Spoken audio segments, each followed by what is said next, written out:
Atau kau buktikan bahwa pendeta yang ada di video yang berorasi berapi-api, orasi goblok tolol, yang ke orasi itu kau yang harus ditangkap.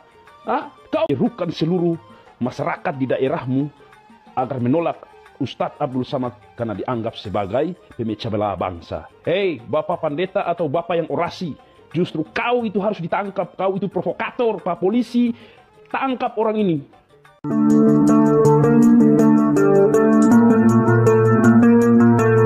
Assalamualaikum warahmatullahi wabarakatuh. Saudara sekalian, viral lagi di media sosial gerombolan premanisme agama, di mana gerombolan ini, premanisme agama ini, baik dari pendeta atau semacamnya kita tidak mau tahu, tetapi ini membuat tingkah dan ulah yang menjijikkan, memalukan. Di mana premanisme agama ini, gerombolan ini menentang kedatangan Ustadz Abdul Samad di Kalimantan Barat. Dan juga kita lihat salah seorang netizen mengamuk, meminta pihak kepolisian untuk menangkap gerombolan tersebut yang mengarang-arang cerita dan mengatakan Ustadz Abdul Samad ini itu segala macam dan harus dibubarkan. Ini terjadi di Sintang, Kalimantan Barat. Saudara sekalian, sebelum kita reaksi lebih lanjut terhadap ulah dan sikap premanisme Sintang ini, kita lihat dulu video seorang netizen yang mengamuk terhadap preman Sintang dan meminta aparat untuk menangkap mereka. Inilah videonya. Rasi berapi-api Bapak Pendeta atau siapa dalam video ini, dalam video ini ya, kau menyampaikan bahwa Ustadz Abdul Samad adalah Ustadz yang memecah belah bangsa atau memprovokasi umat. Ini perlu saya tanggapi. Yang kedua, kau mengkonsolidasi dan menyerukan seluruh masyarakat di daerahmu agar menolak Ustadz Abdul Samad karena dianggap sebagai pemecah belah bangsa. Hei, Bapak Pendeta atau Bapak yang orasi, justru kau itu harus ditangkap. Kau itu provokator, Pak Polisi, tangkap orang ini. Ustadz Abdul Samad itu ceramah di tengah umat, di tengah-tengah saudara-saudara muslim, menjelaskan tentang iman. Bukan beliau ngomong di depan saudara-saudara Nasrani di satu titik, di satu ruang, lalu beliau menghina iman mereka, menghina iman kalian. Bukan, beliau bicara di tengah-tengah umat kaum muslimin, menjelaskan iman, memperbandingkan dengan agama lain. Kalau lu tersinggung itu, kau ngomong katanya pemecah belah bangsa.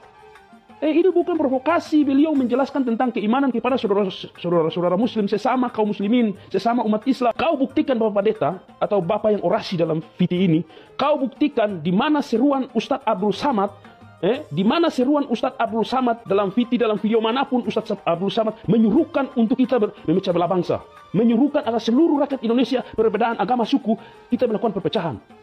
Atau kau buktikan bahwa pendeta yang ada di video yang berorasi berapi-api, orasi goblok tolol, yang ke orasi itu kau yang harus ditangkap.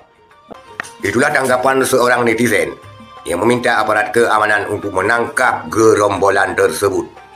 Di mana gerombolan tersebut ini turun ke jalan, orasi bahkan di kantor bupati menentang Ustadz Abdul Samad, dan mereka tidak membiarkan Ustadz Abdul Samad untuk turun ke Kalimantan Barat, walaupun Ustadz Abdul Samad berhasil turun ke Kalimantan Barat.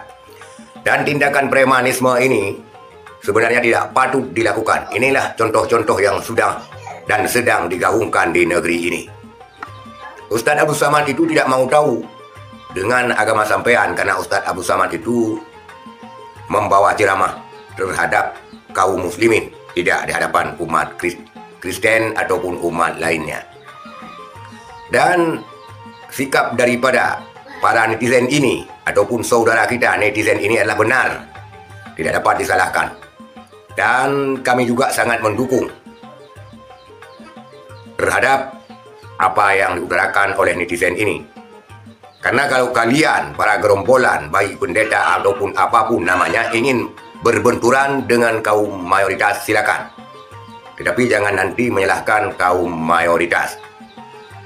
Ini kalian juga, ini preman-preman ini. Premanisme agama yang mencari viral, mencari tenar, mendompleng ketenaran Ustadz Abdul Samad. Benar-benar kalian ini menjijikkan dan memalukan. Gerombolan-gerombolan pengacau premanisme agama, dan patut oleh kepolisian untuk menangkap dan menindak mereka. Itulah saudara sekalian tontonan yang sangat tidak menarik di negeri ini, premanisme agama. Mayoritas mau disingkirkan, dan kaum minoritas ini menggaung-gaung perang. Ini kalau begini nanti kalian juga tidak sanggup untuk menahan gelombang dan gejolak daripada kaum mayoritas. Sekian saudara sekalian, terima kasih. Dan perlu dicatat oleh gerombolan ini bahwa kalian bukan apa-apa dan bukan siapa-siapa. Assalamualaikum warahmatullahi wabarakatuh.